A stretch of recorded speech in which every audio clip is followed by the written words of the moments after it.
పరాయి పెత్తనం వద్దని మనం పోరాడి తెలంగాణను సాధించుకున్నామో. ఎందుకంటే స్వాతంత్ర్యం అంటే కేవలం ఒక స్వతంత్రంగా అడ్మినిస్టర్ చేసుకునే అధికారమే కాదు, ఆత్మగౌరవంతో బతికే ఒక పరిస్థితి, ఆర్థిక స్వావలంబనతో బతికే ఒక పరిస్థితి.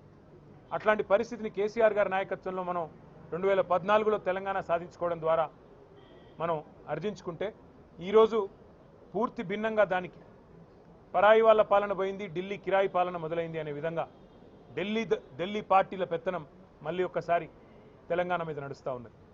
ముఖ్యమంత్రి 51 సార్లు ఇప్పటికి ఢిల్లీ పోయి వచ్చారు కేవలం 20 నెలల్లో. అట్లాగే ప్రతి చిన్న పనికి కూడా ఢిల్లీ వైపే చూడాల్సిన పరిస్థితి. మళ్ళొక్కసారి ఢిల్లీ చేతుల్లో జుట్టు చిక్కిన తర్వాత తెలంగాణ తిరిగి ఒక్కసారి పరాయి వారి బానిసత్వంలోకి పోయి మళ్ళీ తిరిగి తన స్వాతంత్రాన్ని తన స్వేచ్ఛను కోల్పోతున్న పరిస్థితి ఇవాళ కనబడతా ఉంది. సంక్షేమంలో వెనుకబడ్డది, వ్యవసాయంలో వెనుకబడ్డది, ఐటీ పరిశ్రమలు తరలిపోతున్నాయి వేరే రాష్ట్రాలకి. దానికి 2 ఢిల్లీ పార్టీలు కూడా కారణం. ఒక కాంగ్రెసే కాదు, ఖచ్చితంగా బీజేపీ కూడా దానికి కారణం అని చెప్పక తప్పదు.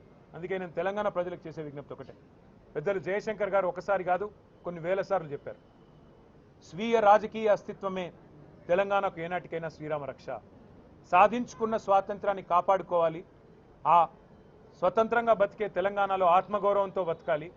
ఆత్మగౌరవంతోనే కాదు పేదలు ఆర్థిక స్వావలంబన సాధించాలి అంటే ఖచ్చితంగా స్వీయ రాజకీయ అస్తిత్వ శక్తి అయిన బీఆర్ఎస్, దాని నాయకుడు కేసీఆర్ గారి నాయకత్వమే మన రాష్ట్రానికి శ్రీరామ రక్ష అనే మాటను మీ అందరికీ కూడా గుర్తు చేస్తూ మళ్ళీ ఒక్కసారి తెలంగాణ ప్రజలకు అదేవిధంగా మా సహచర భారతీయులందరికీ, సోదరులకి సోదరీమణులందరికీ ప్రపంచవ్యాప్తంగా ఎక్కడ ఉన్నా వారందరికీ కూడా స్వాతంత్ర దినోత్సవ శుభాకాంక్షలు తెలియజేస్తూ, మనను విడదీసే అంశాలు 100 ఉన్నాయి, కులాలు మతాల పేరిట 100 ఉన్నాయి, కానీ కలిపి ఉంచే ఒకే ఒక్క అంశం భారతీయత.